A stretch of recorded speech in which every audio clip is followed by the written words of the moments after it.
Ako po si Rodolfo Almonte, taga rito po sa Barangay Buboy, 75 taong gulang.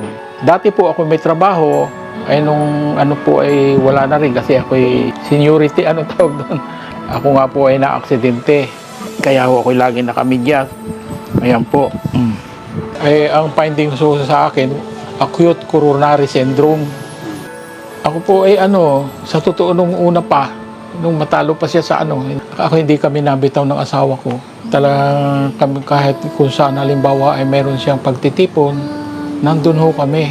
Siya ay talagang maalaga. Parang siya ba, yung hindi niya iniisip na yung mga nagdaang mga gobernador dito hindi ho namin naramdaman yung ganun. Ay talaga naman kahit saan ho kami, may kung maaari lamang ito nga, laging pag makita lang si Gob, nakayakap ka agad. Sabi ko baka tuwan-tuwa ho kami talagang Yung unang sinabi niya, nauunahin ko ang mga ospital na ayusin at lahat ng mga mag-aaral, kahit na mga palakol ang kanyang grade, tutulungan ko yan. Itutuloy ko yung pagpapaaral sa kanya.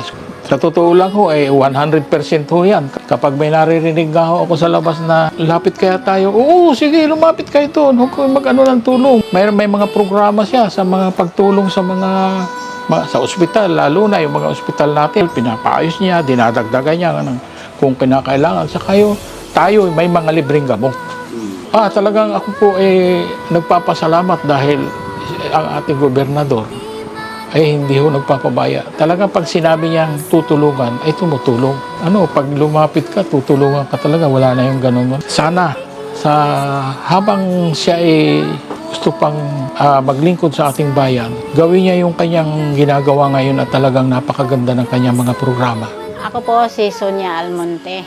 65 years old na po. Asawa ko ay si Rodolfo Almonte po. Ako po ay nagpapasalamat sa ating Gobernador Sol Aragones. Para naiyak ako. Kasi po, lumalapit ako ng tulong para sa gamot ng asawa ko. Natulungan ako at nabigyan ako ng gamot na para sa kanya. At sa lahat ng lakad ko papunta kay Gob, nagdadasal ako na sana po marami pang matulungan si Gob Sol. Mula sa poll na tumatakbo si Gob Sol ay talagang support kami sa kanya. Noong natalo si Gob Sol noon at ang napakalungkot namin, pero ngayon na pinalad siya, laki ng tuwa namin at nakahingi ako ng tulong para sa asawa ko. Hanggang ngayon, wala pa rin pagkukupas ang pagmamahal namin kay Gob Sol.